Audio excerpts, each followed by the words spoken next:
Seja bem-vindo ao nosso culto de celebração online. Estamos felizes com a sua participação e empolgados com aquilo que Jesus irá fazer. Antes de iniciarmos o nosso culto, eu quero te desafiar a compartilhar este culto, esta live, no seu grupo do WhatsApp, com a sua célula, até mesmo no grupo da sua família. Eu tenho certeza que muitas pessoas serão abençoadas. Tenha um ótimo culto. Quero aproveitar e te lembrar de algo muito importante, o nosso momento de contribuição. E eu preparei algo aqui para compartilhar com você, que está lá em João, capítulo 1, versículo 5, uma passagem muito conhecida. Eu não sei se você já percebeu, mas a vida cristã, a todo momento, ela se resume em entrega. Entrega do nosso tempo, entrega do nosso coração e entrega da nossa adoração. E lá em João fala exatamente sobre isso e é uma passagem muito conhecida. Lá em João capítulo 12, versículo 5, a Bíblia diz que mais um dos seus discípulos, Judas Iscariotes, que mais tarde iria traí-lo, fez uma objeção, porque este perfume não foi vendido e o dinheiro dado aos pobres. Seriam 300 denários. Eu acho essa história muito interessante porque não houve manifestação quando Maria se prostrou, mas a única manifestação acontece quando Maria entregou algo para Jesus. Dificilmente as pessoas irão se manifestar quando você fala que você se prostra aos pés de Jesus, mas com certeza muitas pessoas irão se manifestar quando você diz que você entrega algo de valor a Jesus. E só para encerrar, eu gosto bastante de uma historinha de um pianista que ele ensaiou para um concerto por muito tempo. E então chegou o grande dia da apresentação, e nesse dia da apresentação, quando ele termina ali a sua última canção, ele vai para trás da coxia e começa a chorar. Então seu empresário olha para aquilo e fala: por que você está chorando? Todas as pessoas estão lá atrás batendo palma devido à sua linda apresentação. E ele chorando compulsivamente. E o seu empresário, sem entender, pergunta mais uma vez e ele diz: eu estou chorando porque existe um homem lá no fundo da arquibancada que não se levantou. E aí o seu empresário, sem entender, dizendo: mas todas as pessoas se levantaram e por causa de um você está chorando? E ele diz: sim, porque aquele um era o meu mestre, aquele um era o meu treinador. Ou seja, no final da história, a nossa vida ela não vai ser resumida, não vai ser avaliada por quantas pessoas simplesmente aplaudiram aquilo que nós fizemos, mas a nossa vida será avaliada se nós obedecemos ao Mestre. E hoje eu quero te dar a oportunidade de você obedecer ao seu Senhor. Os dados estão aqui na descrição desse vídeo. Nós contamos com a sua generosidade. E agora, fique com uma palavra abençoada do nosso querido pastor André Galina.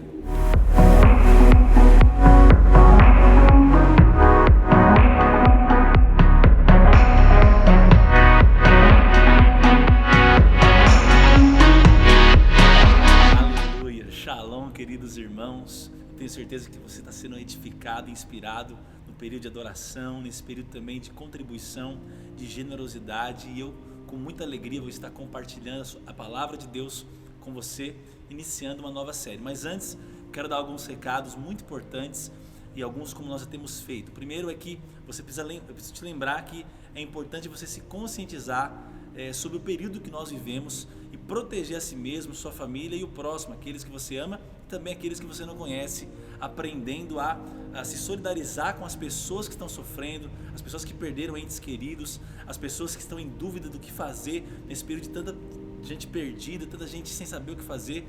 É importante você, como cristão, como filho de Deus, ter uma palavra de esperança, mas também uma conduta que inspire as pessoas a se protegerem dentro daquilo que elas podem fazer. E nesse período é importante nós entendermos que a igreja tem se mobilizado, se movido em compaixão, em generosidade com famílias. Então eu quero lembrar você, nosso estoque abaixou muito de alimentos, de doações, mas nós estamos recebendo ainda os alimentos para distribuir em muitas famílias que continuam precisando mês a mês. As cestas que eles receberam acabam, outras pessoas passam a precisar. Então você que tem vindo nos cultos drive ou que vai se preparar para vir nos próximos, você pode, quando vier aqui conosco, trazer, mas também pode trazer na semana. Então, durante a semana, nós temos estado no período da tarde aqui, de quarta e de quinta-feira, recebido esses alimentos. Você pode continuar doando. Eu quero te lembrar também de algo muito importante. A vida da igreja não parou porque você não pode se encontrar pessoalmente, presencialmente, com a sua célula, nos cultos. Pelo contrário, a vida de igreja, essa vida espiritual, esse uns aos outros, continua acontecendo. Então não deixe de participar da sua célula online, seja como o seu líder tem mobilizado. Acredite, o seu líder precisa mais do que nunca do seu incentivo, de você dizer: líder, estamos juntos, quero participar, se empenhe em fazer parte disso. Nós temos também as programações como igreja. Então, a vigília profética acontecendo nas sextas-feiras. Eu quero que você fique ligado nas programações que nós vamos trazer de inovação para esse mês de junho, mês de julho, tanto na rede de famílias quanto na rede de jovens, porque nós queremos todo mundo conectado em coração. Participe ali se você faz parte do GCD, da sua célula, da sua rede. Não falte, não deixe de participar, porque tudo isso é muito importante. Como você sabe, em relação aos nossos cultos, tem o culto Drive. Nós temos feito 2 sessões pela manhã, entrando aí no período do almoço, apenas essas 2 sessões, e sempre na semana a gente lança aí os formulários. Você tem que ficar esperto para poder se inscrever. Muita gente quer participar, não tem lugar para todo mundo, mas nós continuamos tendo o culto online, como você está assistindo agora. Então não deixe que os irmãos deixem de participar. Então você pode avisar todo mundo. E aquele texto bíblico, não deixar de congregar, hoje ele funciona no aspecto de como podemos congregar, seja online, seja no Drive, seja como você consegue. Então fique ligado nas programações, fique atento e viva a vida de igreja que está preparada. E nós como pastores, nós como igreja, estamos dando muita ênfase e importância em continuarmos sendo igreja. Muito bem, eu gostaria que você agora fechasse os seus olhos, que você, se possível, se conectasse completamente, se voltasse ao seu espírito para preparar o seu coração e a sua mente para receber a palavra de Deus. Espírito Santo, obrigado, porque a sua palavra é a verdade, a sua palavra acalenta o nosso coração, a sua palavra encoraja o nosso coração, a sua palavra nos edifica, a sua palavra nos transforma, a sua palavra nos inspira, a sua palavra é a verdade nos liberta, a sua palavra revela Jesus, o Senhor, e é a Ti que nós anelamos, que nós desejamos, que nós queremos. Por isso, durante a pregação da sua palavra, o compartilhar das suas verdades, que o Senhor se manifeste, que cada pessoa na sua casa, onde estiver agora, seja tocada pela tua graça, pelo teu amor, e nunca mais seja o mesmo. Eu oro em nome de Jesus, amém. Amém. Nós estamos iniciando hoje uma nova série como igreja, e o nome dessa série é Pense. Então o Senhor tem falado ao nosso coração acerca da importância dos pensamentos, da mentalidade, da renovação da mente e tantos assuntos aí que vão permear esse tema e vão nos levar para um novo nível espiritual de fé, de quebrantamento, de transformação e de eficiência em relação à nossa missão, que é ganhar pessoas, que é cuidar de pessoas, que é anunciar o reino de Deus, que é aguardar com paixão a volta de Jesus e produzir então, através dessa palavra, dessa série, saúde espiritual, saúde emocional, saúde mental, que é tudo aquilo que o Senhor tem para nós, para nos preparar a viver tudo que Ele já planejou para nós. Então, essa série tem por objetivo despertar você para valorizar a importância de você cuidar bem dos seus pensamentos, cuidar bem da sua mente, para que você possa entender a importância que existe em você ser um instrumento eficaz nas mãos do seu Senhor que te salvou, que te comprou. No meio cristão existem algumas visões sobre o pensamento. Alguns pensam que quanto você menos pensar, menos raciocinar, mais espiritual você é. É um grande engano. Alguns eles acham que para ser espiritual eu tenho que bloquear o meu raciocínio, bloquear o meu senso crítico, o meu pensar crítico. Pensar crítico, não ouça isso de modo pejorativo. Eu não estou falando de criticar o tempo todo, de ser chato. Eu me refiro a você avaliar, discernir, perceber. E isso não tem a ver com ser menos espiritual, pelo contrário. Existe um outro grupo que pensa outra coisa acerca dos pensamentos e da mente. Eles idolatram a lógica, eles idolatram a intelectualidade, achando que existe santidade, que existe espiritualidade no pensamento em si mesmo, na intelectualidade em si mesma. É um grande engano também, porque o pensamento por si só, a intelectualidade por si só, não é espiritual e não é santa. Não obstante, Jesus, a palavra de Deus, ele vai diversas vezes, nós vamos ver na palavra de Deus, o incentivo em como meditar, em como pensar, qual deve ser a nossa disposição mental, qual deve ser a nossa mentalidade. Então, se não fosse assim, se todo pensamento e a intelectualidade em si mesma fosse algo santo, algo espiritual, a Bíblia não diria como se deve pensar, no que devemos pensar. Portanto, essa série visa te preparar para ter um pensamento cristão, um pensamento da palavra de Deus. Isso vai poder te levar a lugares e níveis que você não chegou, que você ainda não desfrutou, e muitas vezes porque não aprendeu a disciplinar a sua mente, a renovar a sua mente para experimentar a vontade de Deus. Então eu quero te incentivar a preparar, a tomar aí papel, caneta ou no seu celular, se desligar de tudo para você tomar nota e receber tudo aquilo que Deus tem para você. Eu quero então, no tempo que nós temos hoje, introduzir e iniciar essa série e também introduzir e iniciar daqui a pouco a palavra de hoje em si mesmo. Antes de nós entrarmos no tema de hoje, e eu já quero dizer qual que é, o tema de hoje é a importância dos seus pensamentos, eu quero introduzir a nossa série Pense. O que nós queremos abordar, compartilhar nessa série? Quais são os assuntos que nós vamos tocar durante esse mês, durante as ministrações, seja qual pastor vai estar ministrando aqui, quais são os assuntos que nós vamos abordar e tocar? Primeiro, vamos falar sobre metanoia, arrependimento, à luz da Bíblia, o que de fato é ter o pensamento renovado, o pensamento transformado. Outra coisa, o que é o pensar bíblico? Pensar a partir da vontade de Deus e da disposição de Deus. Outra coisa, cosmovisão e cosmovisão cristã. O que é cosmovisão? Você vai descobrir nessa série, se você ainda não sabe. E o que é a cosmovisão cristã? A maneira cristã de enxergar todas as coisas. Outra coisa que nós queremos falar é sobre crença, sobre consciência, aquilo que está em nossa mente e muitas vezes automático produz um comportamento, produz um estilo de vida. Outra coisa, a disciplina dos pensamentos, a gestão dos pensamentos, o quanto isso é uma orientação bíblica. Vamos ver também a mente como um campo de batalha em que recebe mentiras do diabo, em que também o Espírito Santo vai iluminando o nosso entendimento, o Espírito da verdade, o Espírito do conhecimento, mas a mente como um campo aberto, em um campo de guerra, um campo de batalha, que nós precisamos sair vencedores sob pena de ter uma vida cristã fracassada. Sendo mais que vencedores, um cristão pode, mesmo sendo mais que vencedor, ele pode ter uma vida fracassada. Como? Quando ele não sabe lidar com esse campo de batalha chamado mente, chamado pensamentos, a guerra dos pensamentos. Vamos falar sobre o conhecimento e as suas peculiaridades. O conhecimento pode se tornar cansaço, enfado. O conhecimento pode se tornar soberba, arrogância, quando não equilibrado com o coração incendiado. Vamos falar também sobre o problema muito maior do conhecimento, que é da ignorância. A ignorância está completamente ligada a uma vida de pecado. A ignorância está completamente ligada a uma vida de fracasso. Nas áreas que eu não tenho conhecimento, sabedoria, eu tenho fracasso, porque eu não tenho o saber, a direção de Deus naquela área. Nós vamos falar então sobre a crise de interpretação, a crise de leitura e interpretação generalizada praticamente na nossa geração.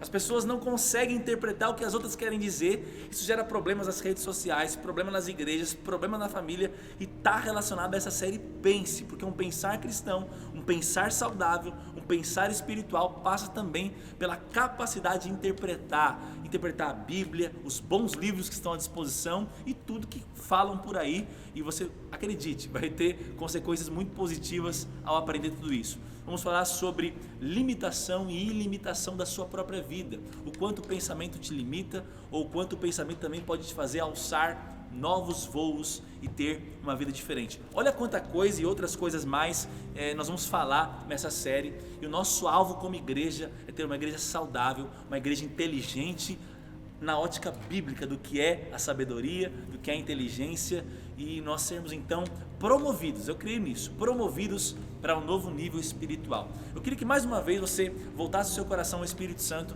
para aquilo que eu quero agora, propriamente dito, falar nesse momento com você e no compartilhar de hoje com você.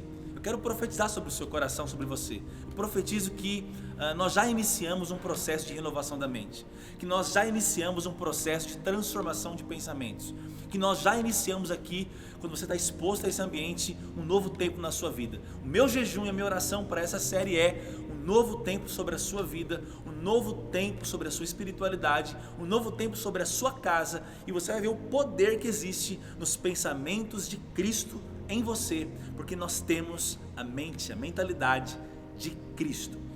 Eu creio que nesse momento você vai descobrir a importância, por revelação, a importância dos pensamentos, e a partir desse momento você vai se preparar para esse mês e para os domingos que você vai ouvir isso e ter a sua mente renovada e então experimentar a vontade. Eu queria que você aí abrisse a sua Bíblia em Filipenses capítulo 4, Filipenses capítulo 4, versículo 6 em diante.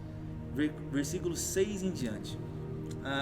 Eu quero dar uma ênfase no versículo 8 e no versículo 9, mas eu quero ler a partir do 6 para você entender em qual momento o apóstolo Paulo, na carta aos Filipenses, vai inserir algo que tem tudo a ver e é a base dessa série. Vamos lá.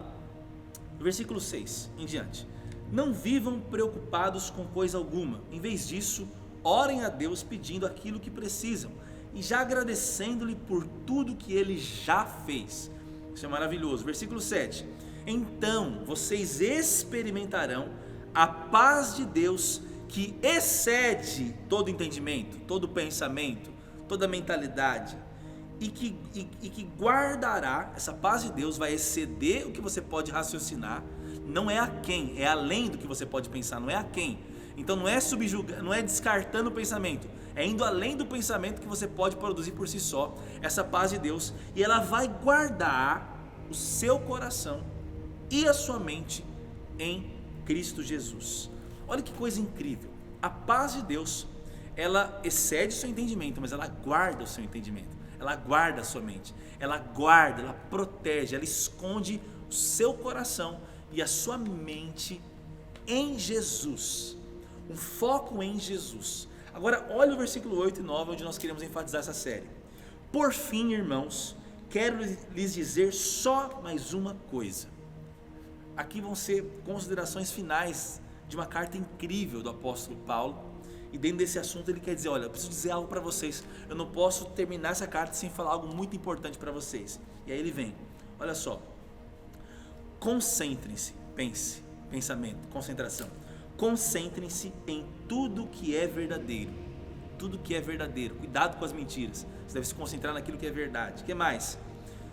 E tudo que é nobre, nobre tem a ver com rei, nobre tem a ver com a nossa identidade de filhos, de reis e sacerdotes, tudo que é correto, tudo que é o certo, tudo que deve ser feito, tudo que é puro, santo, puro, algo que não é manchado, misturado, tudo que é amável. Nossa mente deve se concentrar naquilo que é amável, aquilo que se pode amar, aquilo que se deve amar, aquilo que gera afeto no nosso coração, e tudo que é também admirável, aquilo que eu admiro, aquilo que eu gosto, aquilo que me enche os olhos, que brilha os meus olhos, que enche meu coração de alegria.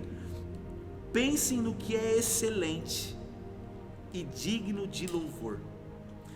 Continuem a praticar tudo o que aprenderam e receberam de mim, tudo o que ouviram de mim e me viram fazer. Então o Deus da paz estará com vocês. Deus está em todos os lugares, Ele é onipresente. Deus habita em nós, independente do que nós fazemos ou deixamos de fazer. Mas aqui diz que Deus, o Deus da paz, essa paz que excede o entendimento, que guarda o coração, que guarda a mente, essa paz vai estará conosco à medida que o nosso pensamento está com Ele. À medida que o nosso pensamento está em Cristo, é a medida em que eu consigo ver esse Deus que já está comigo. Paulo é prático aqui, ele sabe que Deus já está com esses irmãos aqui dessa igreja, e sabe que Deus já está com aqueles que iriam ler. Quando Deus soprou esse entendimento ao coração, aos ouvidos espirituais do apóstolo Paulo, Deus já sabia que estaria conosco todos os dias, que nós saberíamos disso, mas Ele quer nos instigar a ter um desejo da manifestação, do poder, da interação, da realidade da presença de Deus e eu estar consciente dela. Quando o meu pensamento está em tudo isso que a Bíblia me manda eu me concentrar, então eu tenho consciência de uma presença. O Deus da paz estará comigo. Se Deus é por nós, quem será contra nós? Se Deus está comigo na batalha, como perderei essa batalha? Se Deus está nisso, eu já sou mais que vencedor, independente da circunstância. Isso é incrível, mas isso está ligado ao nosso pensamento. Por isso eu quero chamar a sua atenção hoje para a importância dos pensamentos, para a importância dos pensamentos na vida cristã. Se esse texto bíblico não é suficiente, eu não sei o que seria suficiente para você entender a importância de uma mentalidade bíblica, uma mentalidade cristã concentrada, focada em tudo isso que aqui está dizendo. Algumas histórias ao longo da minha vida cristã, esses 15 anos, marcaram muito a minha vida, e certamente alguns já ouviram eu falar em outras pregações, embora talvez faz algum tempo que eu não as use, mas eu fui marcado em algumas pregações no meu início da minha vida cristã, nos primeiros anos, e eu não lembro de qual pastor ou quantas vezes eu li ou ouvi algumas ilustrações e histórias, mas que eu me lembrei preparando essa palavra, e elas têm tudo a ver com o assunto de você valorizar a importância dos pensamentos, descobrir a importância dos pensamentos, o que são esses pensamentos. Então, eu quero falar essas ilustrações, essas histórias com você. Depois eu quero navegar por mais alguns textos bíblicos, mostrando a importância dos pensamentos, que é o objetivo dessa palavra. E eu quero concluir esse momento que nós estamos tendo agora, falando sobre a relação da sua identidade, do que você vive e aquilo que você se concentra, aquilo que você pensa, dentro da importância dos pensamentos. A primeira ilustração que eu quero falar para você é que eu ouvi uma vez e é muito interessante. Essa ilustração diz o seguinte: havia uma mulher na sua casa que ela sempre reclamava com seu marido de quão sujas eram as roupas que a vizinha dela colocava no varal. E ela vivia se perguntando, questionando, até fazendo piada, dizendo: essa mulher lava a roupa, mas a roupa continua suja.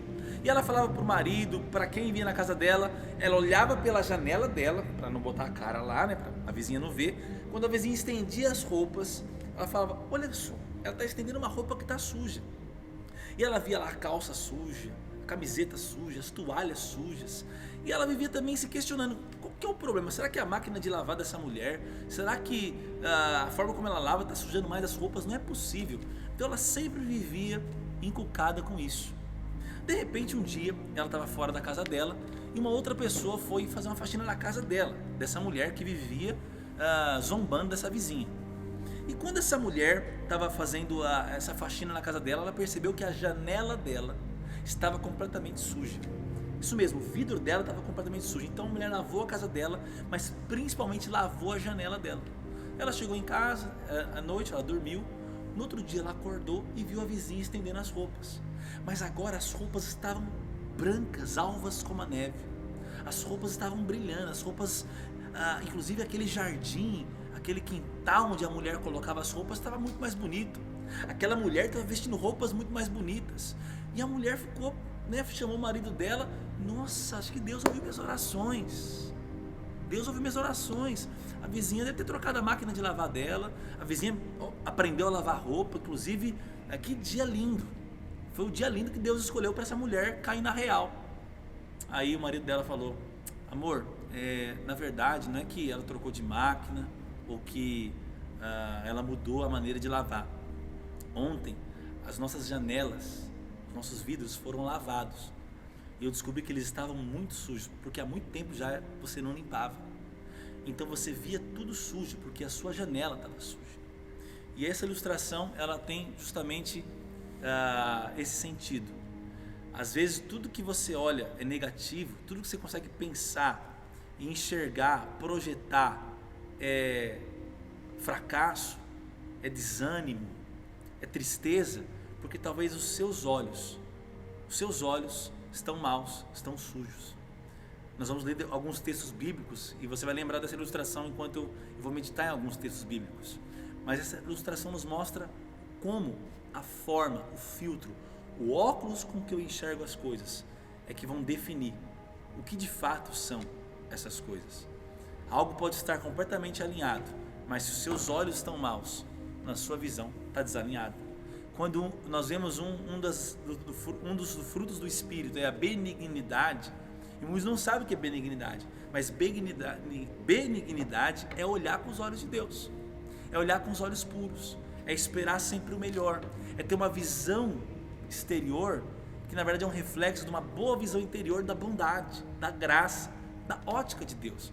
Por isso que na Bíblia vai dizer que a ninguém agora nós devemos olhar, conhecer segundo a carne, segundo os padrões desse mundo, mas agora segundo Cristo. Cristo agora é um óculos, Cristo agora é uma lente, Cristo é uma janela com a qual eu enxergo as pessoas baseado num cordeiro que já foi crucificado, que já reconciliou o mundo, que já derramou sangue e que já demonstrou para nós que dá para acreditar em todo tipo de gente.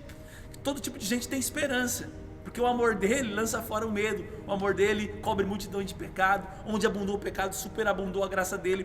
Quando a Bíblia é a minha janela, eu vou ver as coisas de uma maneira diferente. Uma outra ilustração que mudou e marcou a minha vida foi sobre aquela do elefante. Talvez você já ouviu, eu quero contar de novo sem pressa nenhuma, porque faz todo sentido na introdução daquilo que você vai receber nessas semanas. Conta-se uma história, na verdade essa não é só uma história, é uma prática que existe sobre elefantes, e elefantes no circo. Quando um elefante ele é bebê, ele é ali bem pequenininho, tem pouco tempo de vida, e ele vai ser domesticado, ele é um animal selvagem, ele é acorrentado, ele é preso na sua perna. Então, quando você vê na história, já viu o circo, essas coisas, você vai perceber que os elefantes ali, eles não são tão selvagens quanto aqueles que você vê lá na selva, porque eles foram de alguma forma domesticados, de alguma forma eles foram limitados e eles foram paralisados quanto à sua força, senão eles não seriam domados. Diz aquele ditado, né? Se o cavalo soubesse a força que ele tem, nenhum homem subiria em algum cavalo. Mas como o homem subjuga o cavalo através da ignorância dele, nós vemos cavalos submetidos a homens que são mais fracos em força física do que eles. Muito bem, quando o elefante é pequeno e ele tem ali, ele é acorrentado e ele é amarrado numa árvore, e aquela árvore é mais forte do que ele tenta por muitos meses, por muito tempo, se livrar daquilo, porque ele tem um instinto selvagem, ele tem uma força, ele acredita, ele tem uma identidade, ele tem um DNA, um instinto, e aí ele vai e ele tenta, só que ele ainda é uma criança, ele ainda é um bebê, ele ainda é um filhote, melhor dizendo, porque se trata de um animal.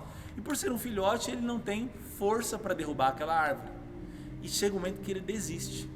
Que quando ele sente puxando aquela corrente, ele sabe que não vai poder se livrar. E quando ele cresce, e também cresce em peso, e cresce muito na sua força, e é capaz de derrubar não só uma árvore, mas praticamente o espaço de uma floresta em que ele reside, derrubando, batendo tudo, quando ele sente que está amarrado, ele já desiste. Porque ele tem uma certeza, eu não vou conseguir me livrar dessa prisão, porque eu tentei por muito tempo e eu não consegui. E essa ilustração nos diz o seguinte, quando nós não éramos filhos adotados de Deus, porque não tínhamos tido a experiência do novo nascimento, a experiência da salvação, nós éramos escravos do pecado. E aí nós nos tornamos livres, nós nos tornamos o quê? Filhos, herdeiros, abençoados, perdoados, libertos, santos.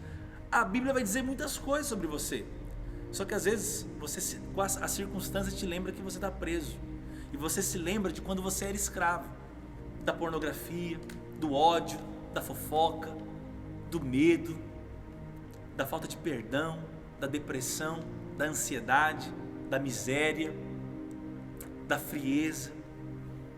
E você é acometido de mentiras do diabo, nas quais diz, você sempre foi escravo disso, você não tem força para vencer isso. E embora a sua condição como a do elefante é naturalmente capaz de derrubar não só a corrente, mas a árvore que está segurando a corrente, embora você tenha essa capacidade, você acredita no que você foi condicionado a acreditar e não vive o que Deus tem para você. Uma vez também eu ouvi uma história da águia e da galinha, e é algo muito interessante que é dentro desse assunto também.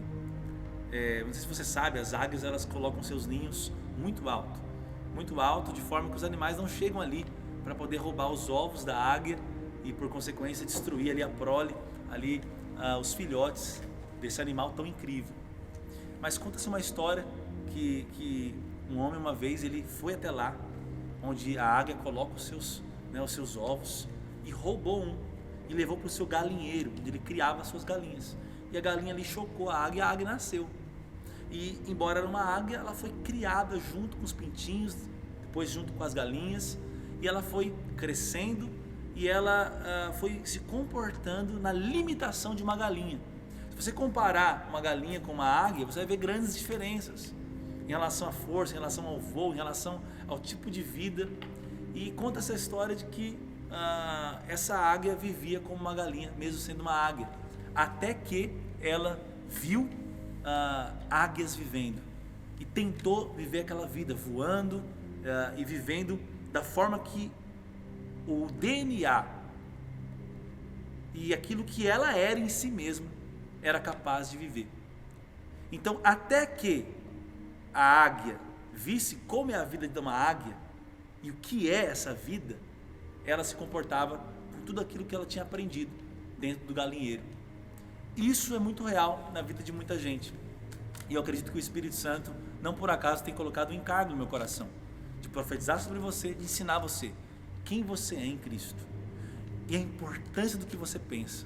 Nessas 3 ilustrações, nós vemos que o que eu penso, o que eu me acostumei, o que foi conformado na minha existência, na minha história, as marcas que eu carrego, a história que eu carrego, os pensamentos que permeiam a minha mente, eles vão determinar, eles vão exercer muito poder, muita influência sobre a minha vida.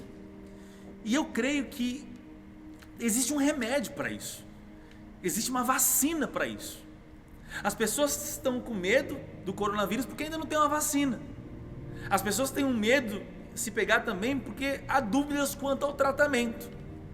E embora eu sei que centenas e centenas de pessoas em nossa igreja estão vivendo aquém do que podem por causa dos pensamentos, eu tenho uma boa notícia.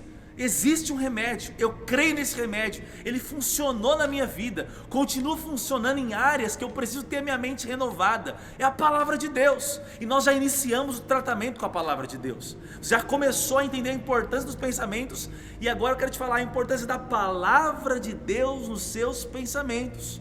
Você precisa entender isso, nós já começamos esse tratamento, você precisa acreditar nisso. Você sabe, há 3 tipos de pessoas, de comportamentos, de atitudes em relação aos pensamentos. Existem os naturais, o homem natural. O natural, o que ele pensa e por consequência age, está baseado no instinto.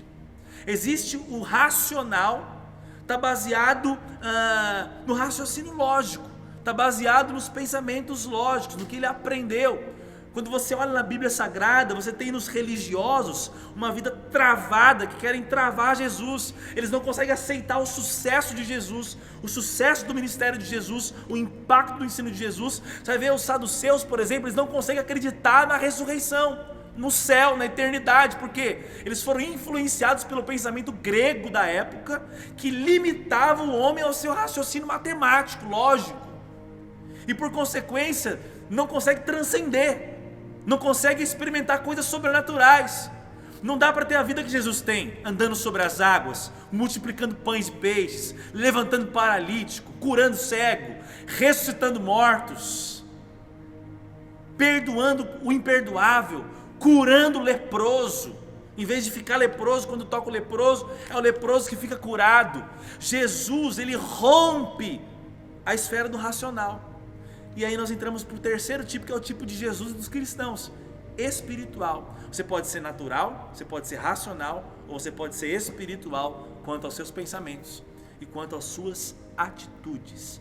Deus sempre vai trabalhar os pensamentos daqueles que Ele salvou.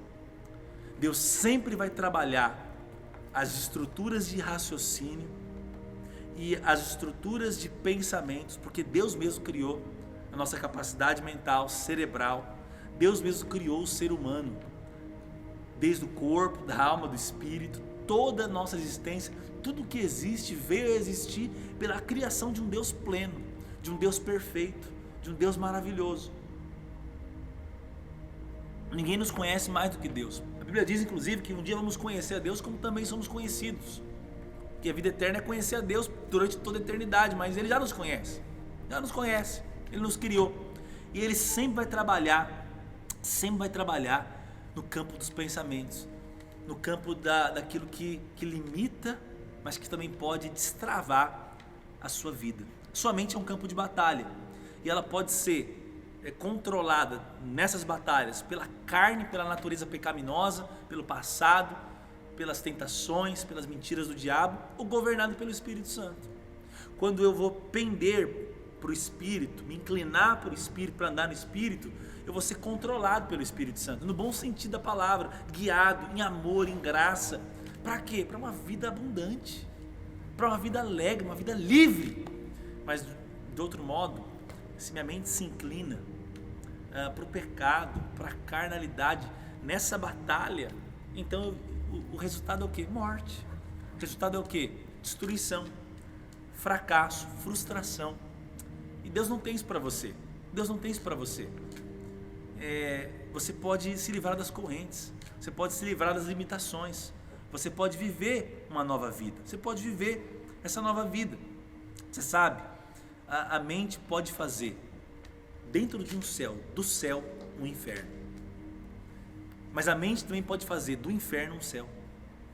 A mente tem esse poder de acabar com tudo ou construir tudo. Tem gente que faz do céu um inferno, mas tem gente que no meio de um deserto cria um manancial, cria algo. Você sabe, agora não é sobre mais ter medo do deserto, é sobre no meio do deserto florescer, prosperar. Nós somos o justo, nós estamos plantados junto a ribeiros de águas vivas. Ao seu tempo dá o seu fruto, o que faz dar certo no Senhor, na vontade de Deus, segundo os planos de Deus.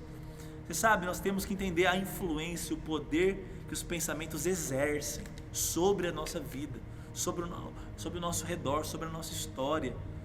Nós temos que tomar cuidado com o combustível que nós colocamos em nosso carro. Quais pensamentos você alimenta? Sabe, no domingo que vem nós vamos falar um pouco sobre como cuidar dessa mente, como de fato você vai guardar, cuidar, regar, investir nos seus pensamentos. Hoje para você despertar para a importância. Quando nós olhamos para o texto bíblico, nós vemos muitos textos que nos mostram a importância dos pensamentos. E quais são eles? Nós temos muito, eu quero citar alguns para você. Provérbios 23:7 diz que como o homem pensa no seu coração, assim ele é.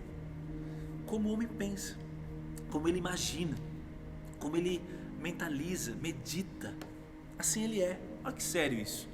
Então, quando a Bíblia fala que você deve guardar o seu coração, porque ele é fonte daquilo que você vive, significa que eu já falei alguns domingos atrás aqui. O que você vive hoje é resultado do que você acreditou, os pensamentos que você alimentou ontem. E o que você vai viver e desfrutar amanhã é resultado do que você pode acreditar hoje. É verdade isso. Isso é bíblico.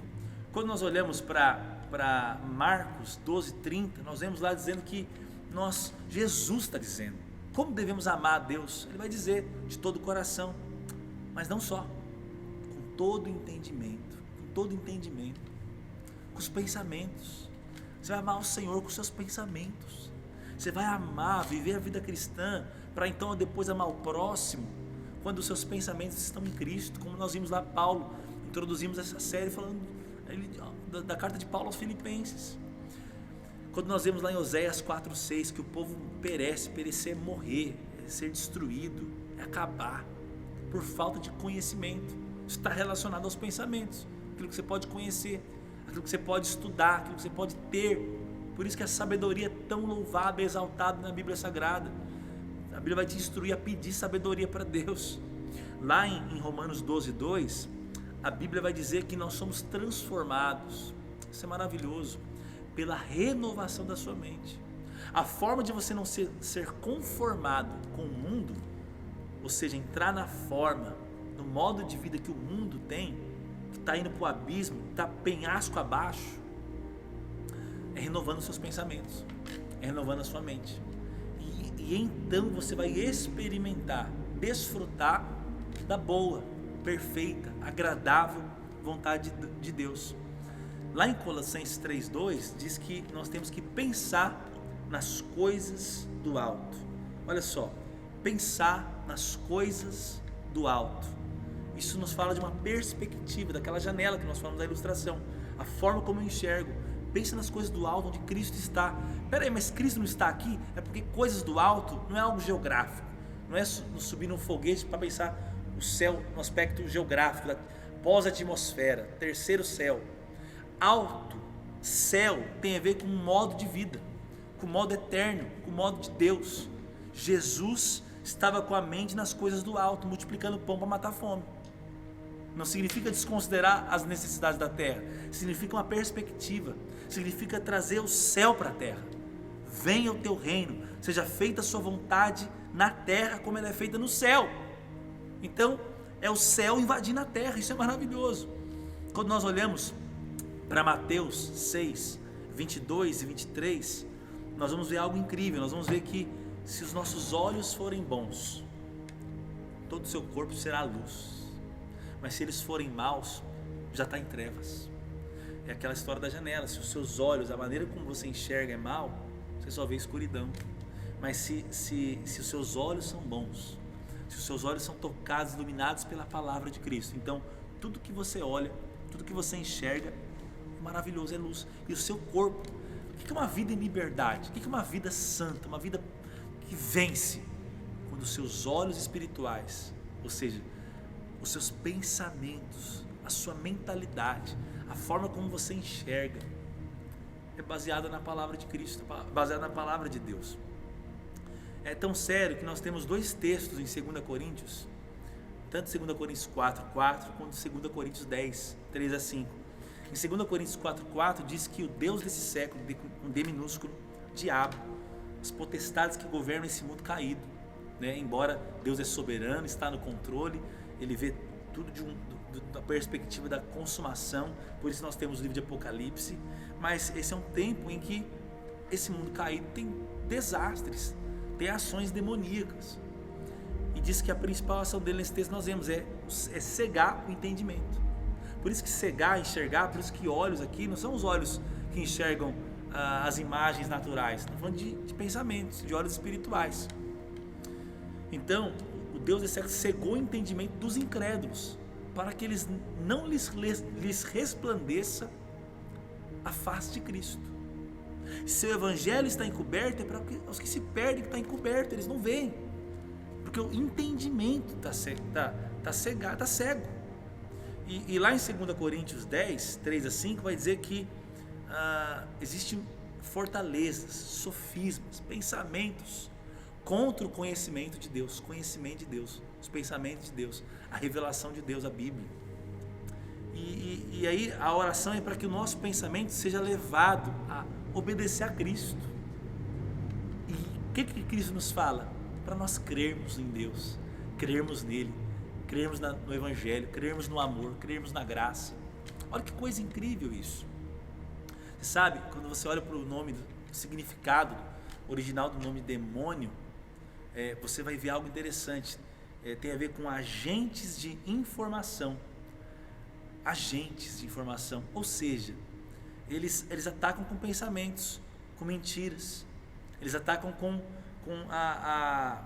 pensamentos acerca, não do que Deus pensa e fala a seu respeito, mas do que circunstâncias, traumas, pessoas falaram contra você. Isso tem o alvo de destruir a sua vida, o alvo de arrebentar com a sua história, sabe? E aí eu entro no nosso encerramento. A sua identidade não tem a ver com o que você pensa. Em primeiro lugar, embora você precisa pensar acerca de si conforme você é, porque identidade é o que você é. O que você é não é necessariamente o que você pensa. Isso é uma mentira. Mesmo que você pense que você é um fracassado, Deus já disse que você é mais que vencedor.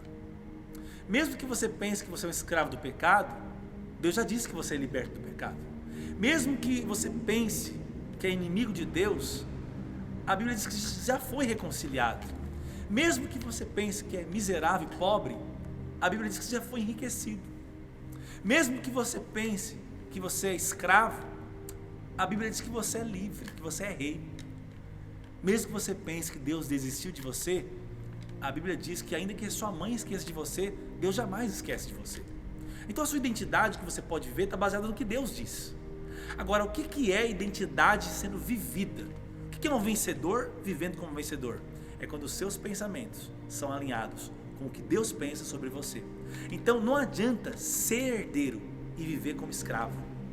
Não adianta ser abençoado e viver debaixo de maldição por conta de prisões na sua mente. Não adianta ser uma águia e viver como galinha. Não adianta ter a força para destruir uma árvore que te prende, mas viver como alguém condicionado à prisão. Não adianta você viver vendo tudo sem cor, sem vida, sem pureza, sendo que era só limpar a janela, sendo que está tudo limpo, que Deus já enxerga tudo numa ótica de vitória. Nós já sabemos o final, qual que é, da consumação dos séculos, da graça de Deus. Então deixa eu te falar, você não pode ser adoecido pelos fantasmas que te assolam com mentiras e não viver o que você de fato é. Então alinhe os seus pensamentos no que Deus pensa sobre você. Sabe, se você não aprender a se amar e se valorizar como Deus te valoriza e te ama, significa que você não alinhou o seu pensamento com o que Deus pensa de você. E aí você vai viver influenciado por maus pensamentos. Quer saber o seu valor? O valor de algo está ligado à raridade do que se trata. Então, quando que algo é muito caro? Quando é muito raro. Seja o que for, a raridade de algo define o seu valor. E raro não significa o que significa algo raro? Que tem pouco, que é difícil de achar. Agora, você não é raro, você é único. Raro é se você tivesse outro de você em algum lugar do mundo, ou outros, ainda que poucos. Mas igual a você não existe. É por isso que uma das coisas que limitam o pensamento e diminuem, atrofiam a nossa mentalidade é a religiosidade. Porque ela quer fazer todo mundo ser igual. Ela quer colocar todo mundo numa caixa limitada de pensamento, de comportamento. Ela quer criticar toda a expansão de criatividade, de identidade própria. Mas o Evangelho não. Jesus não. Jesus diz: você é único, você é importante, você é amado. E se você crer assim, olha só a importância do pensamento. Quando alguém sabe o seu valor, quando alguém sabe o seu valor porque é único, que é muito importante, ele se valoriza. O coração alegre formoseia o rosto. Como o homem pensa, ele é. Se ele é importante, ele vai desfrutar daquilo que Deus tem para ele, porque ele vai se apropriar dessa herança. Por isso que a Bíblia diz: considere-se morto para o pecado. O que é considerar? Não é sente que você está morto para o pecado. Não, você não vai sentir isso. Você não vai sentir. Não antes de pensar. Quando você se considera, está em Romanos, considere-se morto para o pecado. O que significa isso? E a Bíblia diz ali: e vivo para Deus. Então isso tem a ver com pensamento. Considerar. Então você vai argumentar, questionar as mentiras, questionar as circunstâncias, porque você tem uma verdade. Por isso que Paulo vai dizer: concentre-se naquilo que é verdade. E a verdade é que Deus amou o mundo de tal maneira, você é tão amado, que Ele deu o seu único Filho, para que todo aquele que nele crê não pereça, mas tenha uma vida eterna. Então qual que é a verdade? Ele já deu Jesus, Ele já deu vida eterna, Ele já te amou. Então o que você é? Amado, eterno, e você foi incluído em Cristo, abençoado, com toda sorte de bênçãos espirituais, nas regiões celestiais, em Cristo Jesus. Que nesse momento você possa entender e se despertar para a importância que é pensar como Deus pensa, ter os seus pensamentos renovados, ter os seus pensamentos alinhados aos pensamentos de Deus, para não viver uma vida fracassada, uma vida destruída, uma vida limitada, não como um racional, não como um natural, mas viver como um espiritual, que vive o céu na terra, que vive a provisão, a graça, o agir de Deus nessa terra, por meio da fé, por meio da graça de Deus. que no nome de Jesus você nunca mais seja o mesmo. Que você ingresse nesse tempo sobre pensar como Deus pensa e nunca mais seja o mesmo. Espírito Santo, eu declaro que cada pessoa que recebeu essa palavra não será mais a mesma. Que a semente da sua palavra, semente eterna, semente valiosa, possa penetrar, tocar cada coração agora. Produz salvação, produz transformação, produz restauração. No nome de Jesus. Amém. Gente, um recado muito importante para essa semana é que nós estamos continuando para uma segunda fase do projeto Casas de Adoração. Então, foi um sucesso.